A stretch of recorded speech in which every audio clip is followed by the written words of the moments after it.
গায়ে চলে এলাম একটি ভিডিওতে। আমরা তৈরি করব কোল্ড ড্রিঙ্কসের মিক্সার বানাতে যা যা লাগবে: মোজো, প্রাণাপ, মাউন্টেন ডিউ, লাচ্ছি, ফ্রুট জুস, ড্রিঙ্কো, কুইন এবং পাওয়ার। বানাবো কোল্ড ড্রিঙ্কসের মিক্সার। গাইস, শুরু করা যাক।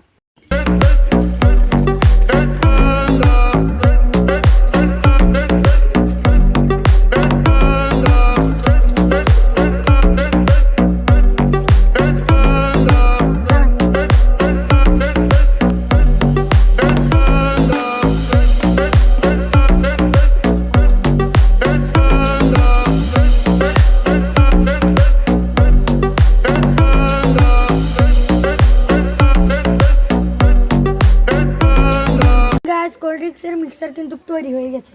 এটা আমরা গ্লাসের ঢেলে পরিবেশন করবো। চলুন দেখা যাক। যে কালারটা কি সুন্দর হয়েছে, এটা আমি টেস্ট করব। গাছ টেস্টে কিন্তু ফুল গাজার মতো। আমার কাছে সিরাপের মতো লাগছে, আমার মাথা ঘুরাচ্ছে। আমি এখন এটা খাবো।